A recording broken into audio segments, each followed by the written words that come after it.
রাষ্ট্রপতি নির্বাচনে প্রস্তুতি ঠিক হয়নি দিনক্ষণ। ভারপ্রাপ্ত স্পিকারের সঙ্গে বৈঠকের পর সিইসি দায়িত্ব নিয়ে বঙ্গভবনে অফিস শুরু করলেন হাফিজউদ্দিন। নির্বাচন হবে, নমিনেশন পেপার কোন দিন সাবমিট করতে হবে, ইলেকশন হলে যদি প্রতিযোগিতামূলক হয় তাহলে এক ধরনের ব্যবস্থা, সিঙ্গেল ক্যান্ডিডেট হয় সেটা আরেক ধরনের ব্যবস্থা। বিস্তারিত নিয়ে আমরা আলোচনা করেছি। রাষ্ট্রপতি নির্বাচনের জন্য প্রস্তুতি আমরা নিয়ে রেখেছি। রাষ্ট্রপতি হওয়ার আগের অপরাধ থাকলে শাহাবুদ্দিনের বিরুদ্ধে আইনি পদক্ষেপে বাধা দেখছেন না তথ্য উপদেষ্টা। আগে করা কোনো বিষয় এবং পরেও যদি কোনো কিছু থেকে থাকে সেগুলোর জন্য নিশ্চয়ই তার বিরুদ্ধে লিগ্যাল অ্যাকশন নেওয়া যাবে। দেখছিলেন প্রধান শিরোনাম। সন্ধ্যার সময় সঙ্গে আছি আমি জাফর সাদিক। এবার অন্যান্য শীর্ষ সংবাদ। ওষুধের উৎপাদন খরচ কমাতে দেশেই হবে সিনথেটিক ল্যাব। বিশেষজ্ঞদের সঙ্গে প্রধানমন্ত্রীর বৈঠক। 16 ডিসেম্বরে থার্ড টার্মিনাল উদ্বোধন নিয়ে জাপানের সঙ্গে আলোচনা।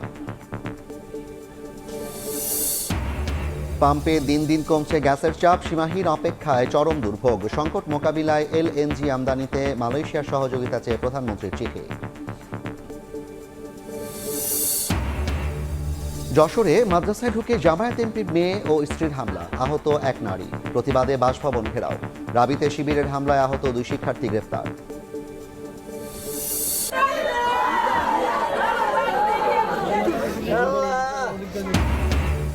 মধ্যরাতে ভয়াবহ আগুন। দক্ষিণ আফ্রিকায় ঘুমন্ত অবস্থায় প্রাণ গেল 6 প্রবাসী বাংলাদেশির।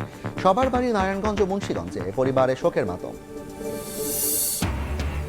এবং কয়েকদিনের মধ্যেই বাংলাদেশিদের জন্য খুলছে মালয়েশিয়ার শ্রমবাজার। কুয়ালালামপুরে উচ্চ পর্যায়ের বৈঠকে মানব সম্পদ মন্ত্রী। নিয়োগ প্রক্রিয়া সহজ করার আশ্বাস।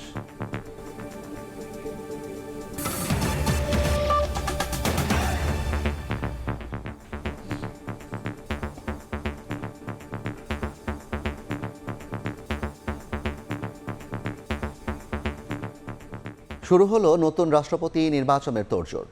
এর অংশ হিসেবে ভারপ্রাপ্ত স্পিকারের সঙ্গে বৈঠক করল নির্বাচন কমিশনের প্রতিনিধি দল। আলোচনা শেষে সিইসি জানান, রাষ্ট্রপতি নির্বাচনের তফসিলের জন্য কমিশন প্রস্তুতি নিয়ে রাখলেও এখনও ঠিক হয়নি দিনক্ষণ। সিদ্ধান্ত হলে গেজেট আকারে প্রকাশ করা হবে বলেও জানান তিনি। 24 জুলাই দেশের 22তম রাষ্ট্রপতি মোহাম্মদ শাহাবুদ্দিন অসুস্থতার কারণ দেখিয়ে পদত্যাগ করার পর আলোচনার কেন্দ্রে কে হচ্ছেন 23তম রাষ্ট্রপতি। অস্থায়ীভাবে রাষ্ট্রপতি হিসেবে স্পিকার হাফিজউদ্দিন আহমদ দায়িত্ব নিলেও সংবিধান অনুযায়ী 90 দিনের মধ্যেই নির্বাচন করতে হবে নতুন রাষ্ট্রপতি। এর মধ্যে এই নির্বাচন আয়োজন ঘিরে তোড়জোড় শুরু করেছে নির্বাচন কমিশন। মঙ্গলবার সংসদ ভবনে ভারপ্রাপ্ত স্পিকারের সঙ্গে প্রাথমিক আলোচনা করে নির্বাচন কমিশন। প্রধান নির্বাচন কমিশনারের নেতৃত্বে 5 সদস্যের প্রতিনিধি দল 1 ঘণ্টার বৈঠক শেষে সিইসি জানান, রাষ্ট্রপতি নির্বাচনের তফসিলের জন্য কমিশন প্রস্তুত, তবে এখনও চূড়ান্ত হয়নি দিনক্ষণ। রাষ্ট্রপতি নির্বাচনকে সামনে রেখে আমরা আলোচনা করেছি। প্রাথমিক আলোচনা হয়েছে। ইলেকশন যদি হয় তাহলে এখানেই হবে। আর যদি ক্যান্ডিডেট যদি সিঙ্গেল থাকে, কোনো প্রতিযোগিতা যদি না হয়, তাহলে তার ইলেকশনের দরকারই নেই। সেটা দেখা যাবে। তবে আমরা দিনক্ষণ এবং বিস্তারিত আমরা গেজেট আকারে প্রকাশ করব। রাষ্ট্রপতি নির্বাচনের জন্য প্রস্তুতি আমরা নিয়ে রেখেছি। ওনারা আমাদের কাছে ভোটার তালিকাটা দিবেন, দিলে এটা যত দ্রুত সম্পর্ক ওনারা দিবেন। আরেক প্রশ্নের জবাবে সিইসি বলেন, সাতক্ষীরা 4 আসনের এমপি সদস্য পদ সংক্রান্ত বিষয়ে সংসদ সচিবালয় থেকে কোনো মতামত বা সিদ্ধান্ত এলে সে অনুযায়ী প্রয়োজনীয় ব্যবস্থা নেবে ইসি। না, ওটা নিয়ে কোনো আলোচনা হয় না। ওনারা আমাদেরকে রেফার করলে তখন আর দেখা যাবে। এটা কোনো আলোচনা বিষয়বস্তু চলবে না। এদিকে সংসদে বৈঠক শেষে নির্বাচন কমিশনে গিয়ে ইসি সচিব জানান, সংসদ অধিবেশন মুলতবি ও বহাল থাকলে এবং একক প্রার্থী থাকলে নির্বাচন প্রক্রিয়া কি হতে পারে সে বিষয় নিয়েও ডেপুটি স্পিকারের সঙ্গে আলোচনা হয়েছে। সংসদ অধিবেশন থাকলে পদ্ধতিটা কি হবে, না থাকলে কি হবে। সানবীর রূপল, সময় সংবাদ, ঢাকা। অস্থায়ী রাষ্ট্রপতির দায়িত্ব নিয়ে প্রথমবার বঙ্গভবনে অফিস করলেন হাফিজউদ্দিন আহমদ। বর্ণাঢ্য আয়োজনে তাকে বরণের পাশাপাশি গার্ড অব অনার দেয় প্রেসিডেন্ট গার্ড রেজিমেন্ট। এ সময় শুভেচ্ছা জানান কর্মকর্তারা। বিভিন্ন প্রশাসনিক কার্যক্রমে অংশ নেওয়ার পাশাপাশি সংশ্লিষ্টদের সঙ্গে মতবিনিময় করেন তিনি। অস্থায়ী রাষ্ট্রপতি হিসেবে দায়িত্ব নেয়ার পর প্রথমবারের মতো বঙ্গভবনে অবসরপ্রাপ্ত মেজর হাফিজউদ্দিন আহমদ। মূল ফটকে স্বাগত জানিয়ে ক্রেডেনশিয়াল গ্রাউন্ডে নিয়ে যায় প্রেসিডেন্ট রেজিমেন্ট গার্ডের সদস্যরা। ক্রেডেনশিয়াল গ্রাউন্ডে গার্ড অব অনার গ্রহণ করেন অস্থায়ী রাষ্ট্রপতি হাফিজউদ্দিন আহমদ। তাকে ফুল দিয়ে বরণ করেন বঙ্গভবনের কর্মকর্তা কর্মচারীরা। আনুষ্ঠানিকতা শেষে প্রথম দিনেই নিয়মিত দাপ্তরিক কার্যক্রমে অংশ নেন অস্থায়ী রাষ্ট্রপতি। প্রশাসনিক ও সাংবিধানিক বিষয়ে বঙ্গভবনের ঊর্ধ্বতন কর্মকর্তাদের সঙ্গে মতবিনিময় করেন তিনি। এ সময় রাষ্ট্রপতি দপ্তরে চলমান কার্যক্রম সম্পর্কে প্রয়োজনীয় ব্রিফিং গ্রহণ করেন হাফিজউদ্দিন আহমদ। প্রথম কার্যদিবসে প্রয়োজনীয় দাপ্তরিক নথিতে স্বাক্ষর করেন রাষ্ট্রপ্রধান। পরে দরবার হল সহ বঙ্গভবনের বিভিন্ন স্থাপনা পরিদর্শন করে দুপুর 1:30টার পরে বঙ্গভবন ছাড়েন হাফিজউদ্দিন আহমদ। রায়দুল ইসলাম শুভ, সময় সংবাদ, ঢাকা। সদ্য পদত্যাগ করা রাষ্ট্রপতি মোহাম্মদ শাহাবুদ্দিনের বিরুদ্ধে মামলা হবে কিনা তা আদালতের ইখতিয়ার বলে মন্তব্য করেছেন প্রধানমন্ত্রীর তথ্য ও সম্প্রচার উপদেষ্টা ডক্টর জাহিদুর রহমান। সচিবালয় ব্রিফিংয়ে তিনি আরও বলেন, রাষ্ট্রপতি হওয়ার আগে পরে কোনো দুর্নীতি অনিয়ম করলে ব্যবস্থা নেওয়ার সুযোগ রয়েছে। এদিকে 2018 ও 2008 সালের নির্বাচন নিয়ে তদন্ত হওয়া উচিত বলে জানান উপদেষ্টা। রাষ্ট্রপতির পদ ছাড়ার পর থেকেই নতুন করে মোহাম্মদ শাহাবুদ্দিনকে ঘিরে শুরু হয়েছে আলোচনা। সংবিধানের 51 অনুচ্ছেদ রাষ্ট্রপ্রধানকে দায়মুক্তি দিলেও ইসলামী ব্যাংকের শেয়ার কেলেঙ্কারি, জুলাই মানবতা বিরোধী অপরাধ সহ নানা অভিযোগে তাকে বিচারের আওতায় আনার দাবি তুলছে জামায়াত এনসিপি। মঙ্গলবার সচিবালয়ে প্রধানমন্ত্রীর তথ্য ও সম্প্রচার উপদেষ্টার সাপ্তাহিক ব্রিফিংয়ে উঠে আসে সদ্য সাবেক রাষ্ট্রপতির প্রসঙ্গ। জানান, সংবিধান অনুযায়ী রাষ্ট্রপতি হওয়ার আগে পরের অপরাধের বিচার করার সুযোগ রয়েছে। উনি যখন পদে নেই, সেটা আগে করা ওনার কোনো রকম কোনো যদি মিসকন্ডাক্ট, এটা আমি এই রাষ্ট্রপতির কথা বলছি না, এনি প্রেসিডেন্ট আগে করা কোনো বিষয় এবং পরেও যদি কোনো কিছু থেকে থাকে, সেগুলোর জন্য নিশ্চয়ই তার বিরুদ্ধে লিগ্যাল অ্যাকশন নেওয়া যাবে। অপর এক প্রশ্নের জবাবে বলেন, 2018 সালের নির্বাচনে রিটার্নিং কর্মকর্তার দায়িত্ব পালনের কারণে 32 যুগ্ম সচিবকে বাধ্যতামূলক অবসরে পাঠানো হয়নি। চাকরির বয়স 25 বছর হওয়ায় অবসরে পাঠানো হয়েছে। তবে 2018 সহ 2008 সালের নির্বাচন নিয়ে তদন্ত হওয়া উচিত বলে জানান তিনি। 25 বছর যদি চাকরির বয়স হয়ে যায়, সরকার তাকে অবসরে পাঠাতে পারেন। এটা একেবারে আইনি ব্যাপার। যে কেউকে এটা কিন্তু আইনি, কোনো কারণ দর্শানোর প্রয়োজন নেই, আপনি এটা করেছেন বা এটা করেননি এরকম না। জুলাই আন্দোলনে হতাহতদের শরীরে 7.62 mm বুলেট পাওয়া প্রসঙ্গে দাবি করেন, প্রাণঘাতী ওই অস্ত্র পুলিশই ব্যবহার করেছে। সেনাবাহিনী ফুললি অটোমেটিক অস্ত্র যখন ব্যবহার করলো, বিডি টাইপ 8 সম্ভবত, সেটা এরপর বিজিবির কাছে এবং শেষে পুলিশের কাছে আসলো। ওই অস্ত্র হরদম পুলিশ ব্যবহার করেছে এবং ওটার বুলেটই 7.62। সম্প্রতি দেশের 34টি ব্র্যান্ডের টুথপেস্টের মধ্যে 26টিতেই ক্ষতিকর মাইক্রোপ্লাস্টিক পাওয়ার বিষয়টি উদ্বেগজনক জানিয়ে তথ্য উপদেষ্টা বলেন, বিষয়টি খতিয়ে দেখা হচ্ছে। সরকারের পর্যায়ে সিদ্ধান্ত আসবে। প্রসূন আশিস, সময় সংবাদ, ঢাকা। কাঁচামালে আমদানি নির্ভরতা কমানো সহ ওষুধের উৎপাদন খরচ নিয়ন্ত্রণে এবার দেশে সিনথেটিক ল্যাব প্রতিষ্ঠার উদ্যোগ নিয়েছে সরকার। এর ফলে পণ্যটির দাম কমার পাশাপাশি তৈরি হবে নতুন কর্মসংস্থান। সকালে প্রধানমন্ত্রীর সঙ্গে বৈঠকের পরে কথা জানান শিক্ষামন্ত্রী। এদিকে সরকার প্রধানের সঙ্গে বৈঠক করেছেন জাপানের প্রধানমন্ত্রীর উপদেষ্টা। আলোচনা হয় 16 ডিসেম্বর শাহজালাল আন্তর্জাতিক বিমানবন্দরের 3rd টার্মিনাল উদ্বোধন নিয়ে। দেশের ঔষধ শিল্পের বাজার প্রায় 35 থেকে 40 হাজার কোটি টাকার, যা প্রতি বছর গড়ে 10 থেকে 12% হারে বাড়ছে। 98% দেশীয় চাহিদা পূরণের পাশাপাশি বিশ্বের 140টি দেশে রয়েছে ঔষধ। তবে জীবন রক্ষাকারী পণ্যটির উৎপাদনে প্রধান উপাদান অ্যাক্টিভ ফার্মাসিউটিক্যাল ইনগ্রেডিয়েন্টস বা এপিআই এর 85 থেকে 90%ই আমদানি নির্ভর। ঔষধের কাঁচামাল তৈরির জন্য বিশ্বব্যাপী সিনথেটিক ল্যাব গুরুত্বপূর্ণ হলেও দেশে এ ধরনের প্রতিষ্ঠান নেই। ঔষধ শিল্পের উন্নয়নে সংশ্লিষ্টদের বৈঠকে উঠে আসে সিনথেটিক ল্যাব প্রতিষ্ঠার বিষয়টি। প্রধানমন্ত্রী তারেক রহমানের উপস্থিতিতে শিক্ষা মন্ত্রণালয়, বিশ্ববিদ্যালয় মঞ্জুরি কমিশন এবং বুয়েটের বিশেষজ্ঞরা এতে উপস্থিত ছিলেন। সভা শেষে বুয়েটের বিশেষজ্ঞ দল জানান, সিনথেটিক ল্যাব প্রতিষ্ঠা করলে কমবে ওষুধের দাম, তৈরি হবে নতুন কর্মসংস্থান। একটা ওষুধ একটা কোম্পানি বানায় তার কিছু র মেটেরিয়াল লাগে, সেই র মেটেরিয়ালগুলো বাংলাদেশে উৎপন্ন করা হয় না, বেশিরভাগই বিদেশ থেকে নিয়ে আসা হয়। সেই র মেটেরিয়ালগুলো যদি আমরা বাংলাদেশে বানাতে পারি তাহলে ওষুধের দাম কমবে। বাংলাদেশে এই রিলেটেড অনেক ইন্ডাস্ট্রি অলরেডি গ্রো করেছে, কিন্তু তাদের যে সেই রকম ম্যান পাওয়ার আমাদের ইউনিভার্সিটিগুলো থেকে সেই রকম স্টুডেন্ট তৈরি হচ্ছে না। এই ল্যাব হলে একটা বড় সংখ্যক স্টুডেন্ট সেই সমস্ত ফ্যাক্টরিতে বা ইন্ডাস্ট্রিতে কাজ করার সুযোগ পাবে। আর শিক্ষামন্ত্রী জানান, ঔষধ খাতে উৎপাদন খরচ কমানো এবং গবেষণা বৃদ্ধির লক্ষ্যে দেশে প্রতিষ্ঠিত হবে সিনথেটিক ল্যাব।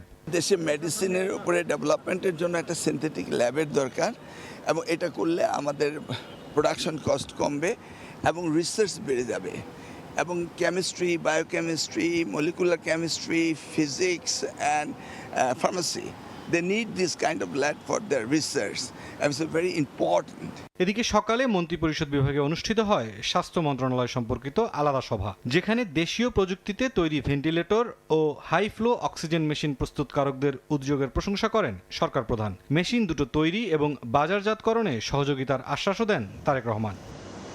এছাড়া সচিবালয়ে প্রধানমন্ত্রীর সঙ্গে সৌজন্য সাক্ষাৎ করেছেন জাপানের প্রধানমন্ত্রীর বিশেষ উপদেষ্টা উনো ইয়োশিমাসা। আগামী 16 ডিসেম্বর শাহজালাল আন্তর্জাতিক বিমানবন্দরের 3য় টার্মিনালের উদ্বোধন এবং চলমান ম্যাস র্যাপিড ট্রানজিট প্রকল্পের অগ্রগতি সহ বিভিন্ন অবকাঠামোগত সহযোগিতার বিষয়ে বৈঠকে আলোচনা হয়। মুরসালিন হক জুনায়েদ, সময় সংবাদ, ঢাকা। লাইনে গ্যাসের চাপ না থাকায় একে একে বন্ধ হচ্ছে রাজধানীর সিএনজি স্টেশনগুলো। যেগুলো চালু আছে সেখানেও ভোগান্তি চরমে। চালকরা বলছেন, চাপ কম থাকার অজুহাতে দাম বাড়ানোর পাঁয়তারা করছে একটি মহল, আর সিএনজি স্টেশন কর্তৃপক্ষ বলছে গ্যাসের চাপ দিন দিন আরও কমছে। সকাল থেকে বন্ধ সিএনজি স্টেশন, অথচ গাড়ি নিয়ে লম্বা লাইনে দাঁড়িয়ে গ্রাহকরা। কখন গ্যাস পাওয়া যাবে তার ঠিক নেই, তবুও অপেক্ষায় পার করছেন ঘন্টার পর ঘন্টা। বসে আসি সকাল 8:30 থেকে, কিন্তু কখন দিবে এটার কোনো নিশ্চয়তা নেই। আর সময় তো 4-5 ঘন্টা ঠিকই যায়, বসে থাকতে হয়, আর কিছু কিছু পাম্প একেবারেই বন্ধ। সিএনজি স্টেশন কর্তৃপক্ষ বলছে লাইনে গ্যাসের চাপ আরও কমেছে, তাই গ্যাস সরবরাহ করা সম্ভব হচ্ছে না। এখন লাইনে চাপ নেই, আমাদের মেশিন বন্ধ আছে। যতদিন এইভাবে চাপ না আসে ততদিন তেমনি বন্ধ রাখতে হবে। এদিকে যে স্টেশনগুলো চালু আছে সেগুলোতেও ভোগান্তি আরও বেড়েছে। গাড়ির চাপ বাড়ায় 5 থেকে 6 ঘন্টার আগে মিলছে না গ্যাস। চালকরা বলছেন এগুলো দাম বাড়ানোর অজুহাত মাত্র। গ্যাসের দাম বাড়াবো বলতেছে, খালি শুনতেছি, যদি বাড়ায় তাহলে কিছু বাড়াক, তারপর তো আমাদের ভোগান্তিটা কমে। এক চাপে পাইতাম 500 বা 600 টাকার গ্যাস পাইতাম, ওই জায়গার মধ্যে আমরা এখন গ্যাস পাই 140, মাঝে মধ্যে হাইয়েস্ট গেলে 200। তবে এখনো চালু থাকা সিএনজি স্টেশনগুলো বন্ধ হয়ে যেতে পারে যে কোনো সময়। পিছনের অনেক পাম্প বন্ধ, যে কোনো সময় আমাদেরটা বন্ধ হয়ে যাবে। লাইনে গ্যাসের চাপ কমতে থাকায় তেজগাঁও, মিরপুর 10 সহ বেশ কিছু এলাকার সিএনজি স্টেশন এরই মধ্যে অনির্দিষ্টকালের জন্য বন্ধ ঘোষণা করেছে কর্তৃপক্ষ। এম এ আজিম, সময় সংবাদ, ঢাকা। গ্যাস সংকট মোকাবিলায় এলএনজি আমদানিতে সহযোগিতা চেয়ে মালয়েশিয়ার প্রধানমন্ত্রী আনোয়ার ইব্রাহিমকে চিঠি দিয়েছেন প্রধানমন্ত্রী তারেক রহমান। জানিয়েছেন বিদ্যুৎ ও জ্বালানি প্রতিমন্ত্রী। তার দাবি, দ্রুতই এই প্রস্তাবে সাড়া মেলার আশা করা হচ্ছে। এদিকে প্রধানমন্ত্রীর অর্থ উপদেষ্টা বলেছেন, জ্বালানি খাতে বিগত সরকারের ভুলের খেসারত দিচ্ছে জাতি। সিএনজি স্টেশনে ঘন্টার পর ঘন্টা যানবাহনের দীর্ঘ সারি, চুলায় নামমাত্র গ্যাস, আর শত শত কারখানায় উৎপাদন প্রায় বন্ধ। সমুদ্রে ভাসমান একটি এলএনজি টার্মিনালে সম্প্রতি দুর্ঘটনার কারণে জাতীয় গ্রিডে গ্যাস সরবরাহ সাময়িকভাবে বন্ধ থাকায় গত কয়েকদিনে গ্যাস সংকট চরম আকার ধারণ করেছে। দৈনিক 380 কোটি ঘনফুট চাহিদার বিপরীতে বর্তমানে সরবরাহ নেমে এসেছে 270 কোটি ঘনফুটে। এতে শিল্প খাতে এখন চরম বিপর্যয়। এ অবস্থায় এলএনজি টার্মিনালে ত্রুটি মেরামতে আরও 1 সপ্তাহ সময় লাগতে পারে বলে সোমবার জানান বিদ্যুৎ ও জ্বালানি প্রতিমন্ত্রী। গ্যাস সংকট দূর করতে মালয়েশিয়ার প্রধানমন্ত্রীর সহযোগিতা চেয়ে চিঠি দিয়েছেন প্রধানমন্ত্রী তারেক রহমান। এলএনজি আমদানি সহ যে কোনো ধরনের সহযোগিতা পাওয়ার ক্ষেত্রে মালয়েশিয়া দ্রুততম সময়ে সাড়া দেবেন বলে আশা প্রতিমন্ত্রীর। মাননীয় প্রধানমন্ত্রী তারেক রহমান মালয়েশিয়ার প্রধানমন্ত্রী জনাব আনোয়ার ইব্রাহিমের সাথে ফোনে কথা বলেছেন। তার দেশের তরফ থেকে এই সংকট নিরসনে যা কিছু করার সুযোগ রয়েছেন মাননীয় প্রধানমন্ত্রীকে অবহিত করবেন। এদিন রাজধানীতে আলাদা অনুষ্ঠানে প্রধানমন্ত্রীর অর্থ ও পরিকল্পনা উপদেষ্টা বলেন, বিদ্যুৎ জ্বালানি খাতে বিগত সরকারের ভুলের বোঝা টানতে হচ্ছে এখন।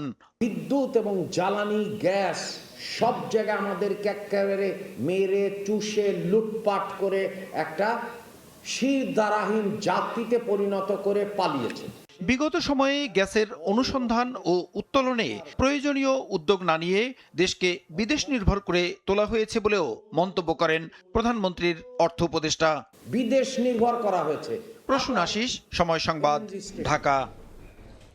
মালয়েশিয়ায় বাংলাদেশিদের জন্য শ্রমবাজার খুলতে কুয়ালালামপুরে উচ্চ পর্যায়ের বৈঠক হয়েছে। ঢাকার প্রতিনিধিদের সঙ্গে এ বৈঠকে কর্মী নিয়োগ প্রক্রিয়া সহজ করা, অগ্রাধিকার ভিত্তিতে শ্রমিক পাঠানো এবং বিদ্যমান জটিলতা দূর করার বিষয়ে আলোচনা হয়েছে। কয়েকদিনের মধ্যেই শ্রমবাজার চালুর ঘোষণা আসতে পারে বলে জানিয়েছেন দেশটির মানব সম্পদ মন্ত্রী। মালয়েশিয়া থেকে মোহাম্মদ আব্দুল কাদেরের রিপোর্ট।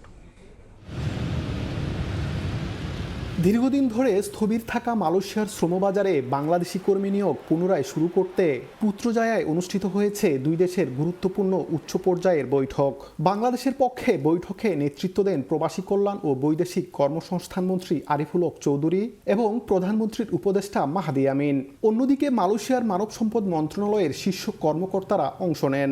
বৈঠকে শ্রমবাজার দ্রুত চালু এবং কর্মী নিয়োগ প্রক্রিয়া আরও কার্যকর করার বিষয়ে গুরুত্বারোপ করা হয়।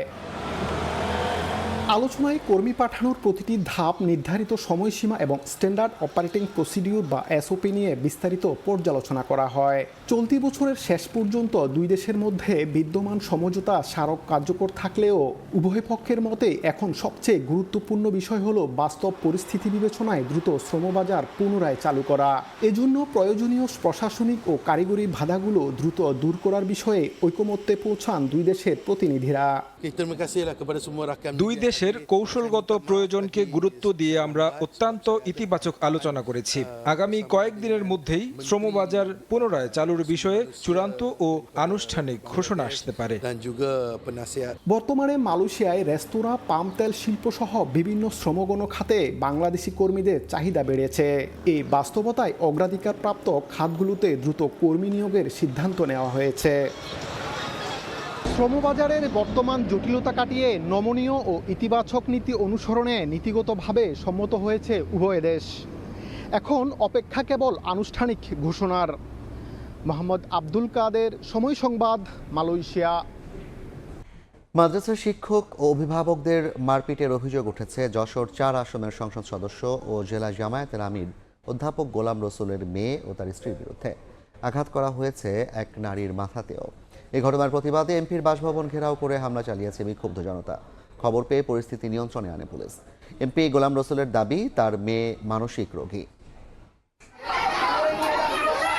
নিজ বাড়ির সামনের মাদ্রাসা শিক্ষক ও অভিভাবকদের মারপিটের অভিযোগে যশোর ৪ আসনের সংসদ সদস্য ও জেলা জামায়াতের আমির অধ্যাপক গোলাম রসুলের যশোর বাসভবনে হামলা ও ঘেরাও করে বিক্ষুব্ধ জনতা। মঙ্গলবার সকাল ১১টার দিকে এই ঘটনা ঘটে। স্থানীয়দের অভিযোগ, যশোর শহরের নীলগঞ্জ এলাকায় জামায়াতের এমপি গোলাম রসুলের বাড়ির সামনে আল মাদ্রাসাতুস সাইরাহ ও মসজিদ রয়েছে। ওই মাদ্রাসায় শিশুদের যাতায়াত এবং ব্যবস্থা মেনে নিতে পারছেন না এমপি গোলাম রসুলের মেয়ে অনন্যা।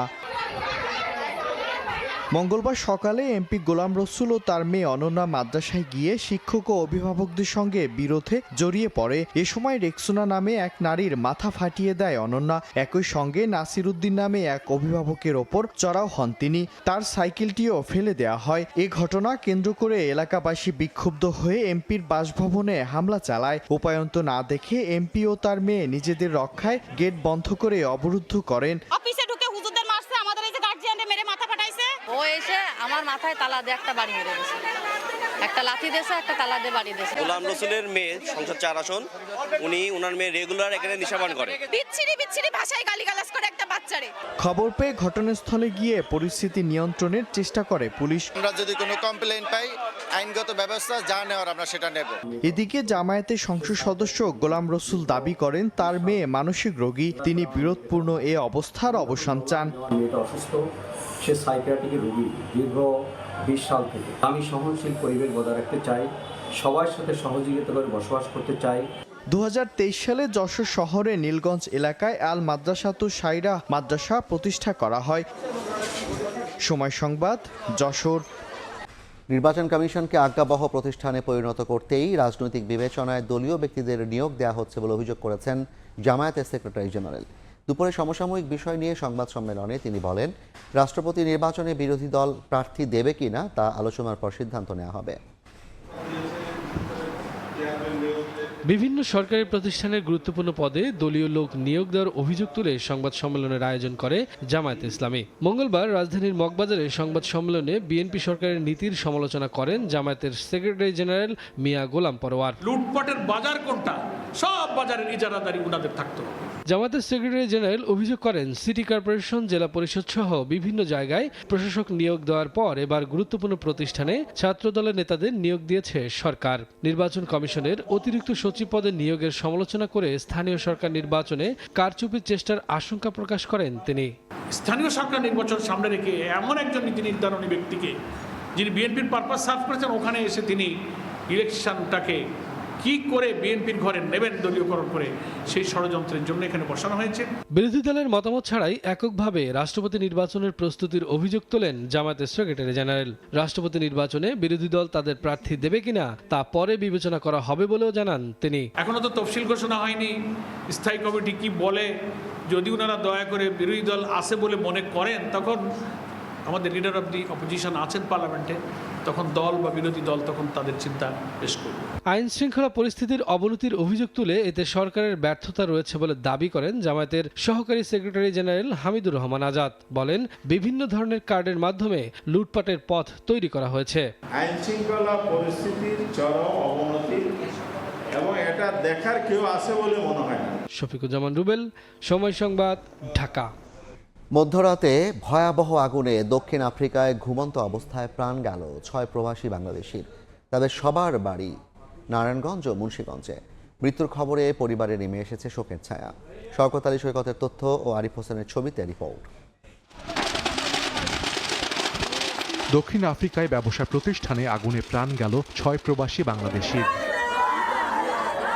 স্বজনরা জানান, দেশটির কুইন্সটাউনে বাংলাদেশি মালিকানাধীন একটি সুপার শপে স্থানীয় সময় সোমবার রাত 3টার দিকে আগুন লাগে। মুহূর্তেই তা ছড়িয়ে পড়ে চারপাশে। এ সময় প্রতিষ্ঠানটির ভেতরে ঘুমিয়েছিলেন কর্মীরা। আগুন নিয়ন্ত্রণে আসলে ঘটনাস্থল থেকে নারায়ণগঞ্জ সদর উপজেলার ফাহিম আপন আহমেদ, নূর মোহাম্মদ ফয়সাল এবং ফতুল্লার কানাইনগর গ্রামের শাহিনুর রাজিকের মরদেহ উদ্ধার করা হয়। আরও উদ্ধার করা হয় মুন্সিগঞ্জের কালিন্দিপাড়া এলাকার আরও একজনের মরদেহ। কালকা পোলার লগে কথা কইছি, পোলার এমন বড় বড় দাড়ি, বাসক তো নামাজ পড়ে, আবার তাহাজ্জুদ নামাজ পড়ে। একজন বাইর করছে, ওইটা 40% পুরা থাকা, আর বাকিটা বাইরেছে লাশ হয়ে। 7 জনের ভিতরে একজন বের হয়ে গেছে, 6 জন আটকা পড়ে রয়েছে। পাশের দোকানদার এরা অনেক চেষ্টা করছে, তালা তোলা ভাঙছিল, কিন্তু বের হইতে পারেনি। নিহতদের পরিবারের সদস্যদের সমবেদনা জানান স্থানীয় ইউপি সদস্য ও উপজেলা নির্বাহী কর্মকর্তা। কেউ 8 বছর, কেউ 10 বছর, কেউ 5 বছর, এমনকি আপনি না এই মুন্সিগঞ্জের এক লোক আছে আমার রিলেটিভ, সে 2 মাস ধরে গেছে। প্রবাসী কল্যাণ শাখার যিনি সহকারী পরিচালক আছেন, ওনার সাথে আমরা অলরেডি কথা বলেছি। আমরা পরিবারগুলোর পক্ষ থেকে ওনার সাথে যোগাযোগ করার ব্যবস্থা করে দেবো, যাতে দ্রুত সময়ের ভিতরে আমরা এই প্রক্রিয়াগুলো সম্পন্ন করে তাদের ক্ষতিপূরণ, একই সাথে হলো আপনার ডেড বডি আনার ব্যবস্থা করতে পারি। নিহতদের পরিবারকে আর্থিক অনুদান সহ সব ধরনের সহায়তার আশ্বাস জেলা প্রশাসকের। তাদের ক্ষতিপূরণের বিষয়ে আমাদের যে সরকারের যে ইগুলো আছে, সংস্থাগুলো আছে, তাদের সাথে যোগাযোগ করা থেকে শুরু করে অন্যান্য যে কার্যক্রমগুলো আমাদের করার প্রয়োজন পড়বে আইন অনুযায়ী, সেগুলো আমরা করব। সুপার শপটির মালিক নারায়ণগঞ্জ সদর উপজেলার 2 সহোদর ফারুক ও রতন হোসেন। সময় সংবাদ, নারায়ণগঞ্জ। জাপানের দক্ষিণাঞ্চলীয় কুমামতো অঞ্চলে 7.1 মাত্রা শক্তিশালী ভূমিকম্প আঘাত এনেছে। এতে আহত হয়েছেন অন্তত 50 জন। ধসে পড়া ভবনে আটকা পড়েছেন অনেকে। ভূমিকম্পে হাজার হাজার ঘরবাড়ি বিদ্যুৎ বিচ্ছিন্ন হয়ে পড়েছে। ভেঙে গেছে রাস্তাঘাট। কিছু এলাকায় অগ্নিকাণ্ডের ঘটনা ঘটে এবং রাস্তাঘাট ও সেতুর ব্যাপক ক্ষয়ক্ষতি সহ কয়েকটি ভবন ধসে পড়ে। একটি উড়াল সড়ক সহ প্রধান সড়কগুলোতে বড় ফাটল দেখা দেয়। ভূমিকম্পের পর বেশ কয়েকবার আফটার শকে ঘটনা ঘটে। রেল পরিষেবা বন্ধ এবং বিমান চলাচল স্থগিত করা হয়। এরই মধ্যে প্রায় 3 লক্ষ মানুষকে আশ্রয় কেন্দ্রে যাওয়ার নির্দেশ দেওয়া হয়েছে। ভূমিকম্পটির কেন্দ্রস্থল ছিল মধ্য কিউশু দ্বীপের বৃহত্তম শহর কুমামোটোর প্রায় 20 কিলোমিটার দক্ষিণে, যার জনসংখ্যা প্রায় 7 লক্ষ। আগামী কয়েকদিনের মধ্যে বড় ধরনের শক্তিশালী ভূমিকম্পের আশঙ্কা করা হচ্ছে জাপানে। অস্ট্রেলিয়া সিরিজ সামনে রেখে দ্বিতীয় দিনের মতো স্কিল ট্রেনিং করছে বাংলাদেশ দল। ইনজুরি কাটিয়ে মাঠে ফিরেছেন লিটন দাস। এদিন ব্যাটে বলের কোনো অনুশীলন করেননি লিটন। রানিং আর স্ট্রেচিং করে দিন পার করেছেন এলকেডি। তবে মাঠে ফেরায় দ্বিতীয় টেস্টে লিটনকে পাওয়ার সম্ভাবনা বেড়েছে কয়েক গুণ। রানিং সেশন করেছেন পেসার শরীফুল ইসলামও। এছাড়া এদিন শান্ত সৌম্যদের স্কিল নিয়ে লম্বা সময় কাজ করেছেন ফিল সিমন্স। বোলারদের ব্যাটিং উন্নতিতে হাসান মাহমুদ শোক, মুশফিক হাসানদের নিয়ে আলাদাভাবে কাজ করেছেন হেড কোচ। অজি সফরের আগে আর মাত্র 2 দিন অনুশীলনের সুযোগ পাবে বাংলাদেশ দল। শুক্রবার মধ্যরাতে অস্ট্রেলিয়ার উদ্দেশ্যে দেশ ছাড়ার কথা টাইগারদের। আর আগামী 6 জুলাই ক্রিকেট অস্ট্রেলিয়া একাদশের বিপক্ষে 3 দিনের একটি প্রস্তুতি ম্যাচ খেলার কথা রয়েছে শান্তদের। এ পর্যায়ের শীর্ষ সংবাদগুলো জানিয়ে দিচ্ছে আরেকবার। রাষ্ট্রপতি নির্বাচনে প্রস্তুতি ঠিক হয়নি দিনক্ষণ। ভারপ্রাপ্ত স্পিকারের সঙ্গে এরা বৈঠকের পর সিইসি দায়িত্ব নিয়ে বঙ্গভবনে অফিস শুরু করলেন হাফিজ উদ্দিন। ওষুধের উৎপাদন খরচ কমাতে দেশেই হবে সিনথেটিক ল্যাব, বিশেষজ্ঞদের সঙ্গে প্রধানমন্ত্রীর বৈঠক। 16 ডিসেম্বর টার্মিনাল উদ্বোধন নিয়ে জাপানের সঙ্গে আলোচনা। এবং যশোরের মাদ্রাসায় ঢুকে জামায়াত এমপির মেয়ে ও স্ত্রীর হামলা, আহত এক নারী। প্রতিবাদে বাসভবন ঘেরাও। রাবিতে শিবিরের হামলায় আহত 2 শিক্ষার্থী গ্রেপ্তার।